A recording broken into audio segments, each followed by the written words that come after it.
Here at CoreIM, we're all about the real things that help anyone who works in healthcare. And today we're talking about how the scrubs you wear, they can make a difference. I can't remember a time when I have seen someone in FIGS and not looking put together. FIGS scrubs are made specifically for doctors, residents, students, healthcare professionals like us. We're putting in long hours and we need gear that can keep up and perform at our level. And now it's a new year, new you, or at least a new uniform. If you're in healthcare, it's a perfect time to upgrade your scrubs to FIGS. They're lightweight, durable, super functional, antimicrobial, and ridiculously soft. You have so much going on in any shift. Your scrubs are the last thing you want to think about. Plus, with the new limited edition colors, styles, FIGS is putting the fresh in the uniform refresh. Scrubs, outerwear, footwear, accessories, and more. You'll be looking sharp, feeling good, and ready to take on anything. 2026 is here, and so let's do this. Take 15% off your first order at wearfigs.com with the code FIGSRX.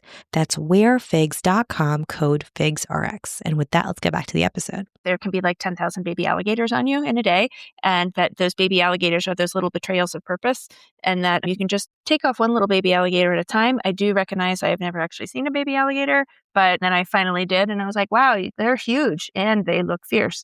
But just the idea that it's something that is your betrayal of purpose that's sort of latched on, and how can you just get rid of one at a time?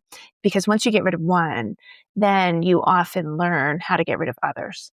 So today we're talking about baby alligators, those little betrayals of purpose, those death by 1,000 paper cuts, whatever you call it. It's, those silly workarounds, those many phone calls it takes to get radiology to push over images.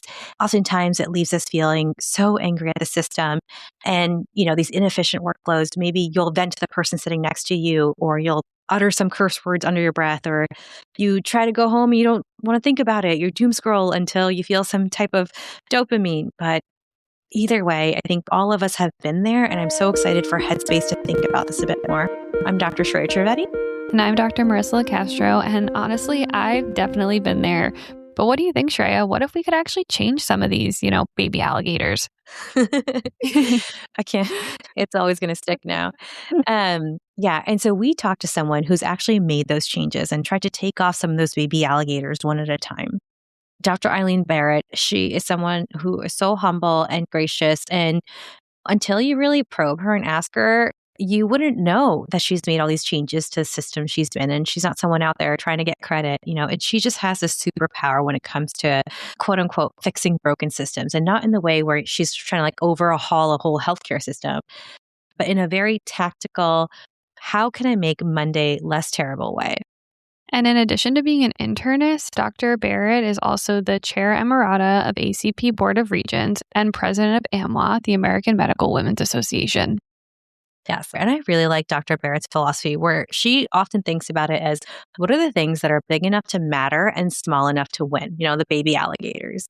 And so let's go through some of Dr. Eileen Barrett's wins, right? And throughout the episode, we'll try to really highlight what are the micro skills that she needed to make changes happen. And along the way, I'll also share one of my failure stories that I think might resonate with a lot of you.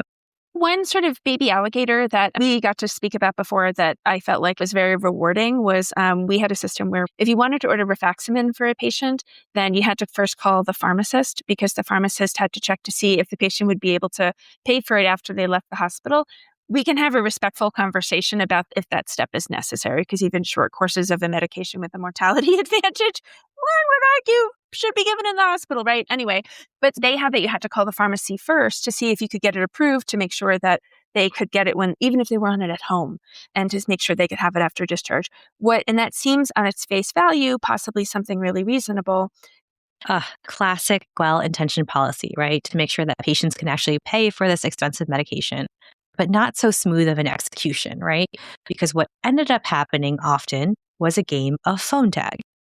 What ended up happening is, say you're a medicine attending or a resident, and you're admitting someone in the ER, you're calling the inpatient pharmacy, which is what's listed in the chart, is who you're supposed to call when you try to order Rifaximin or to reorder it from the home meds.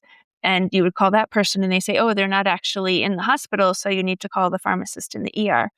But the only thing is that the pharmacist is in the ER, they need to know what bed the patient's in. And oftentimes you don't know which one they're in, because you've already seen so many patients, you sort of got rid of that, or they've been moved. So then you don't know where they are. So then you have to go and you have to either log out and go into a different system to find out what room they're in, or you have to go like walking around trying to find them. And it absolutely has been the case that in the interim, the person actually was in the elevator on their way up to their room. And then you find that person, and then that person says, "Oh yeah, that sounds reasonable," right? And then you still can't order it, and you have to wait for them to order it and hope that they remember. And in my experience, I never had that they forgot, but it didn't feel very good to have it out there in the ether.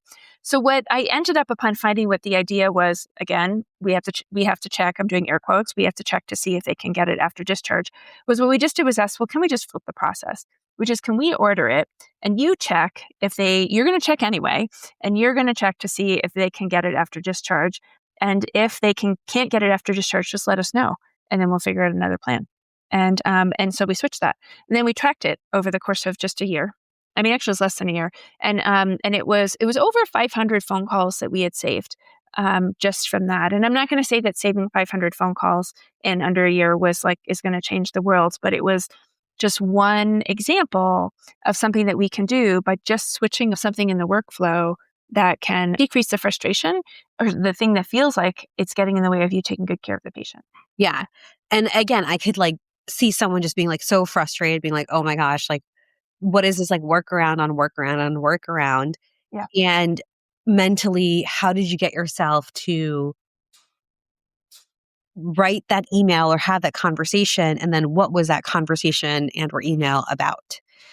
Yeah. So when I was asking the pharmacist, I was speaking about it, and I said, I just feel so bad. You get all these calls from me all the time for this medication that this person is on at home, and the patients are on at home, and I know that they're always like, "Oh, I don't mind." And I'm like, "I know. You have a lot of work to do also too. I wonder if who do you think I could talk to about this? If maybe we could just switch the order, because you're going to be checking anyway." And the person said "Well, yeah, that's a good idea. Why don't you email our supervisor?" Or this is their name. And I emailed and wrote, "Hi, insert name here. And we recently have been having conversations about the benefit of this medication, Rifaximin, as you know. And I appreciate that the pharmacy is so sensitive to the patient's, their ability to pay for it after discharge. And I believe that the process is," and I said what it was, "one of the things that has ended up happening at times, or that I'm hearing about, and I know has happened to me, is that we end up having to make multiple phone calls because the patient isn't actually physically in the hospital, and often it's a continuation of a home medication, and I'm concerned about delays to the patient care." And I said, "So I wonder if this is something that we could talk about or to consider. I hope we're able to get in touch. Thanks very much. Take good care. Sincerely, Eileen Barrett, Hospital Medicine." The person did write back to say something like, "Well, internal process," something about their internal processes. And I said, "Oh, I trust your internal processes and don't wish to have any involvement in any of those, with the exception of how it interfaces with the physician. Could we just switch the order, because I know you're checking anyway?" So it was a little bit of a kind back and forth acknowledgement. We may have had one phone call. What the person said was they wanted to better understand the scope of the problem. So they asked that one of the pharmacy residents did a little chart review. They did find that some significant number of the patients were on it at home. And so that was very persuasive to them, because then it decreased the workload of their pharmacists. And then they said, "Yeah, we can roll it out."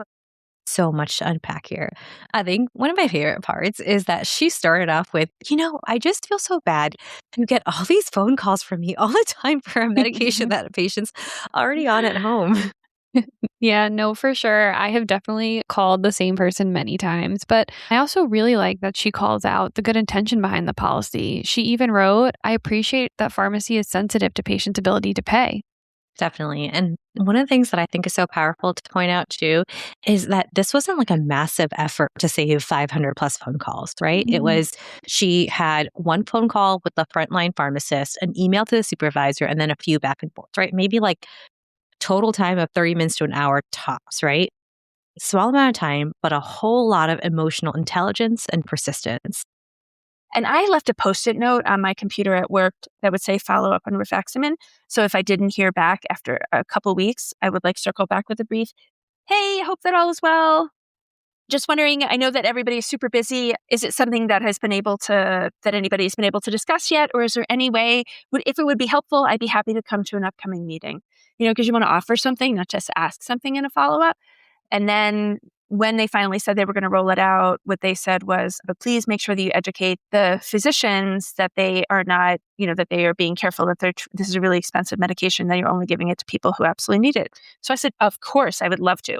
If you feel like someone on your team wanted to come to one of our meetings to talk about it, you'd be welcome to. And they said, no, they didn't have time. And I was like, that's okay. I'll talk to them about it.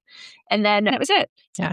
I appreciate her also offering something, right? To come to a meeting, to make it easier for the person on the other end, acknowledging how busy they are and really finding that win-win for everyone. Yeah, and I also really love the Post-it note reminders. But I do want to pause here because listening to Dr. Barrett, this all sounds so easy, right? Be curious, show empathy. But in reality, it's really, really hard in the moment, especially when you're advocating for patients. Yeah. I have been there and I wish I had Eileen's level of emotional intelligence. I actually remember a time when I was a resident and the hospital has switched over the long acting insulin that was on formulary. And there was this middle aged patient of mine, non English speaking, who was doing really well on insulin for many years. And suddenly she had multiple ED visits. Her sugars were in the 360s. She had blurry vision. Thankfully, no other complications, but still, oh my God. And you couldn't explain why any of this was happening? Yeah, nothing was really adding up. We ruled out things. We had her come back multiple times, try different doses. And she just kept saying, like, look, I really need to go back to the other insulin that I was on. And I mean, I'm humble. I couldn't physiologically explain why her body was not responding to this type of long acting versus the other type. But I said, look, I'll do what I can. I filled out the Mhm. non-formulary forms that I needed to. I think I was on my CCU rotation. And so like on my day off, I mean, she was Wow. sending me so many patient portal messages. She was so distressed about this. I was like, okay, sure, Yeah. I will take care of this. I went and delivered to the pharmacy and hoping that this was going to be it. Unfortunately, the pharmacist just like straight up looked at the paper and said no. Like, Oh, no. I remember that no. And I lost it, Marissa. I Uh, literally blew up at him. I was so angry. I was like, gosh, these people are just following protocols. They don't know how patients are suffering. And then like, I think most of all, I was like, you guys don't understand, like, you're not seeing the patient and you guys are not the face of the system. We are. And it just did not go well. Shreya, that sounds so tough. I'm honestly angry for you listening to this story. I can only imagine the frustration.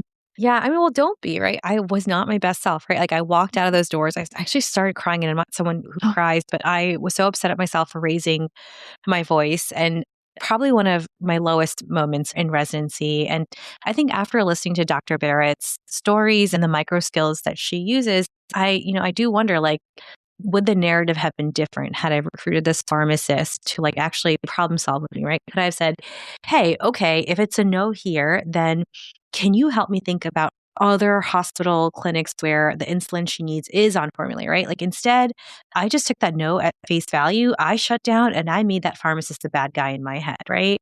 And honestly, like to step back and something that Dr. Barrett does so well, she really recognizes that that person answering the phone or collecting the non-formulary forms are just a messenger, right? They're just following a protocol that they didn't create. And who knows, they might be just as frustrated. right. And with all of that being said, I think that's why Dr. Barrett's approach sometimes feels almost radical. She sees an inefficient process and taps into problem solving skills and does not lose her cool. Yeah, so I had to ask her, how does she get from being enraged to actually being effective? I think for the first part of how do we overcome our emotions, that's hard. I do, and that can be incredibly difficult. And at times I have done that with more and less grace.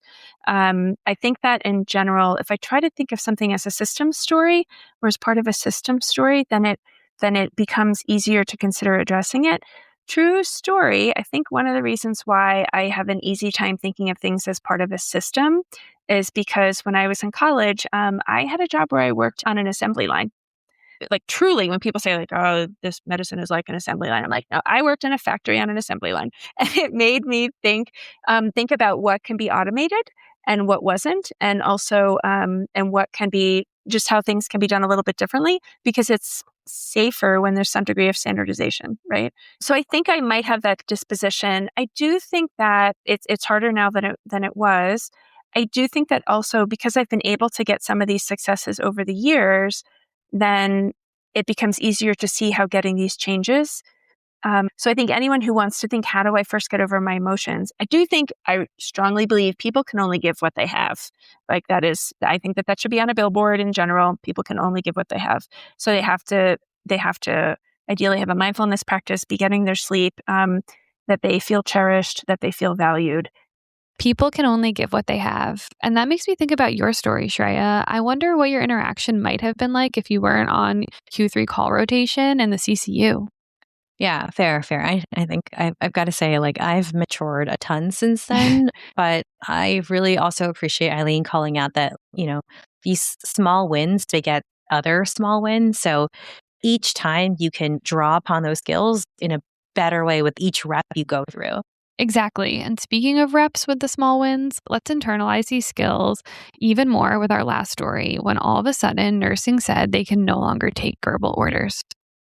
Yeah, I worked at a hospital where one day there was the decision, and without anybody knowing, like it was just suddenly one day someone wouldn't take the hospitalist's verbal orders. When I heard about that, I was like chief of a hospitals program, but that I just asked for the policy, right? Like I was surprised, and one always says, "I was surprised this happened last night. I was surprised to hear this. Not someone was wrong, but I was surprised to hear this. I wonder if I could." And this is news to us when I've checked with other colleagues. Is there a policy? Has such policy recently been changed? In most cases, what you find out to that email is the policy didn't change and that one random person was just wrong, right? Like they're a contractor from another hospital. And in this case said, "Oh yeah, that is the policy." And I went, just so I can best understand, how did we arrive on that? I'm a little bit surprised. And they said, "Oh, well, because it is a requirement," they said, "through the federal government, but also because we do know that there should be computers everywhere. So no matter where you are, you should be able to put in an order. Plus, it's for patient safety." A small but key step of being curious, asking for the policy, and then how did we arrive to this? Right. Yeah. And she didn't just jump into, no, that's wrong, or going into a rant about how defeating it feels, that so much of our cognitive space is taken up by orders that interprofessional colleagues can take full ownership of, right? Like heparin flushes, de-accessing ports. That's really like their territory, right? Or putting in wound consults or nutrition consults. Like, yes, of course, if the patient needs wound or nutrition, I wouldn't say no. Or say pharmacy needs the medication change because we don't have it in our formulary. It just feels so defeating to be an order monkey for everyone sometimes. Oh, it does for sure. And I think another thing to call out is that Dr. Barrett always communicates with generosity. She doesn't put people on the defensive. So it was like, "Hi, I'm so glad that we were able to talk about this. I wondered if we can follow up." It looks as though that the federal requirements on CPOE, maybe it has recently changed. You give somebody the out, right? And I wonder if we're able to achieve that. And I wonder if we could talk about these other issues. And the person said, "Well, what you would have to do is have to come before like the nursing council." And I said, "Okay." So, and in my case, then I presented there. And what was interesting about being able to present to them was that I talked about what mattered to them. So as I started to like say things, and I just noticed who was started to involuntarily nod their head when I mentioned, say, for example, the part about you lose your progress note because you have to go in to write an order and you've lost all of your work. And I saw like half the room did this. Even from the nurses? Yes. Mm.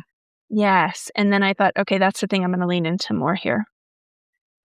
Yeah. And to talk about that. And then when was just very heavily talk about the thing that seemed to matter with them. And then when we talked about patient safety and I talked about like, oh, I can see that people couldn't have known. Like you want to say you didn't know, but you couldn't have known that what we have the experience of when someone is at the bedside and they can't leave because the person is critical. And then you have like two people in the back of the room going, it creates conflict and it leaves the nurses in the lurch because you have to leave to go put in an order and it leaves the patient in the lurch, right? So you're not overplaying that you're hanging your colleague out to dry, but you are acknowledging that this introduces conflict when you're like, "I have to leave to go enter the Metamucil order, even though we're starting pressers here," and talked in like more story form. And what are the questions and what are the concerns that you have? And then it helps people see without you having to disagree with them because you try not to disagree. What you try to do is be more persuasive because, as you know, people Like, we don't persuade each other of things. People persuade themselves. So you make them the hero and let them persuade themselves. So Yeah. in that case, what they did was that they changed the rule and they said, okay, we can absolutely allow, and the nurses were really happy about this too. We can allow verbal orders, but it has to be because it's important. Right. So she spoke about what mattered to them and helped people convince themselves that yes, verbal orders are still needed. And with the caveat that sometimes I've had a lot of successes with it. Sometimes I've had failures also too, right? I feel like some of the ways one of them is I try not to use the word I feel.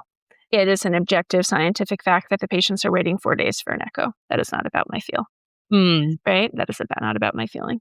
I personally try very hard to not have a rant in a meeting. And I usually encourage people to try not to. There can be a real role in it. What's hard about rants is that they are received very differently based on the ranter, and particularly that it is gendered and racialized, and it is received through an age prison as well. And this Yeah. ridiculous belief that somehow our early career colleagues are less dedicated than people who trained Right. some time ago is just so patently false. But Yeah. so I'm very sensitive to those dynamics. Some people can have those like implicit biases, right? I think it's really important to consider short storytelling. I try to be pretty dispassionate so that the story tells itself. And that could include quotes from a patient or even paraphrase from a patient, and ideally, if you have one, paraphrase from a nurse. So like one example that I had when I was talking about something that was going on was I said, and it was incredibly difficult that when I let the nurse know that the patient wanted a bath and that I didn't want to put the pressure on the nurse because I know their day is really difficult.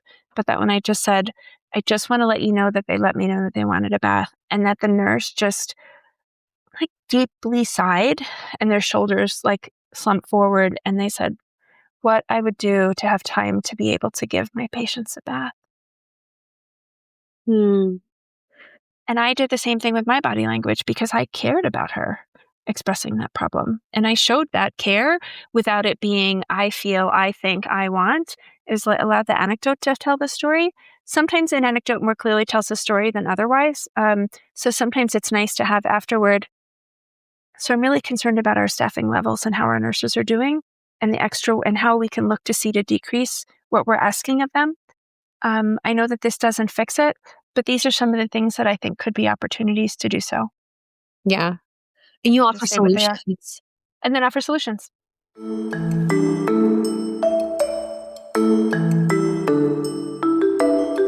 Just a quick word from our sponsor. With a new year here, I've been trying to reset a few things. Nothing extreme, just little shifts to feel better at home. And one of the biggest upgrades has been Caraway cookware. These pots and pans are non-toxic. Their ceramic coating is made without any of those forever chemicals, giving me a real peace of mind. And my favorite part is the cleanup. It's dreamy. I used to dread scrubbing pots and pans after dinner, but Caraway's surfaces are naturally slick, so eggs just kind of slide off, sauces wipe clean, and I spend way less time at the sink. Plus, everything comes with these awesome organizers that actually make my cabinets look intentional, like I've got it together. Kind of. So if your kitchen could use a little bit of an upgrade this year, Caraway is a great move. Caraway's cookware set is a favorite for a reason.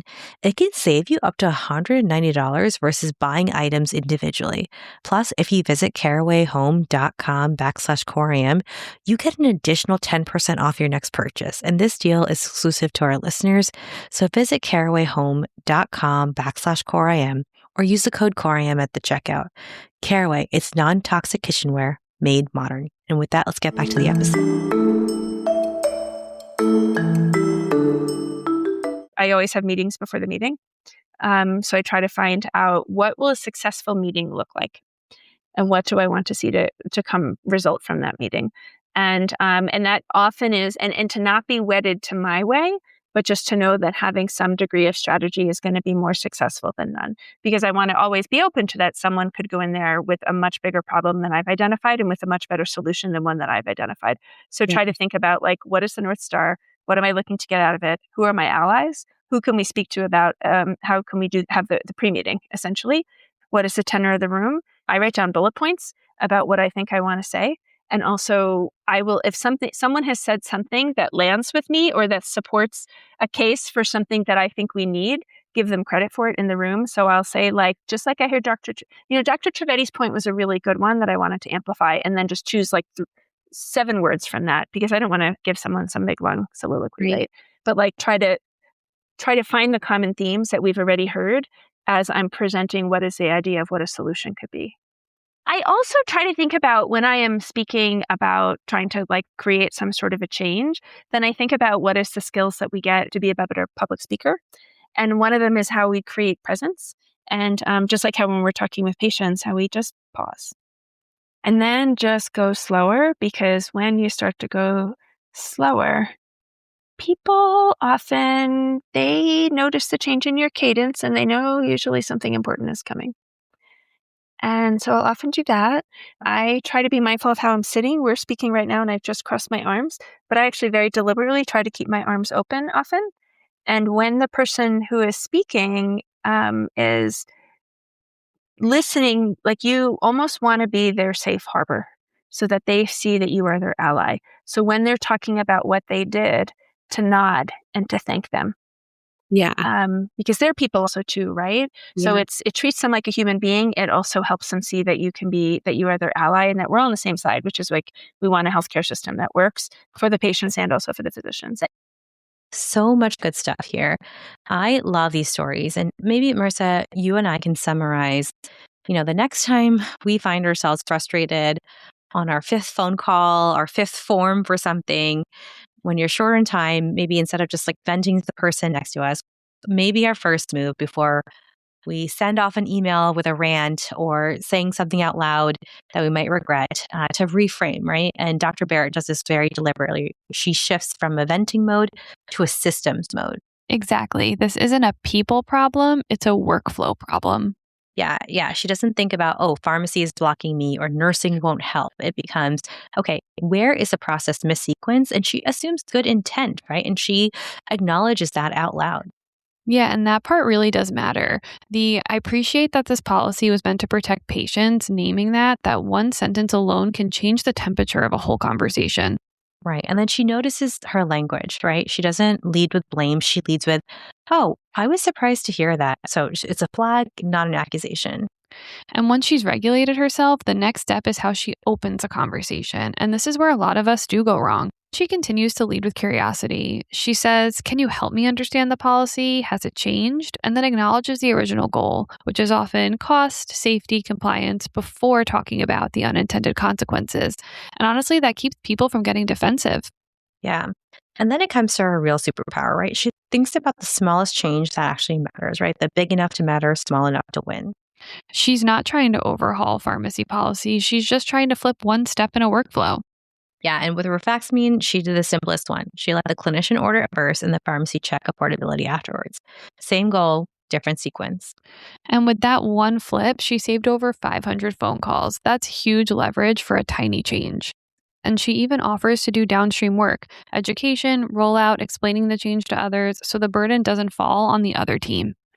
So now let's talk about persistence, because most good ideas don't die from opposition, but die from silence. Dr. Barrett follows up, right? She does so gently, short check-ins, assuming people are busy and offering help instead of pressure. And I love the post-it note system. Nothing fancy, just a way to remind herself to circle back without stewing. And then she does the prep work before she enters the room and really is thoughtful about what is happening in the room. She notices who nods, she notices what stories land, and what pain points are shared. And another big one that I'm definitely going to take away is facts over rants, right? Avoiding those I feel statements and keeping things objective and leading with objective stories. And finally, a point on presence. Dr. Barrett slows down before key points, open posturing, pausing. She's regulating the emotional climate of the room and not just making an argument. Yeah. And then underneath all of that is a meta skill that Dr. Barrett names so clearly. People can only give what they have. Exactly. You cannot do this work when you're completely depleted. So it's these small wins that can help build confidence, and confidence can build capacity, and capacity makes the next change possible. So maybe one of the things that resonates with me is you don't need a lot of authority to make change, or maybe even a lot of time, which sometimes is what gets me. What you need is regulated curiosity, strategic empathy, and small, well-chosen moves. Exactly. And things that are big enough to matter and small enough to win.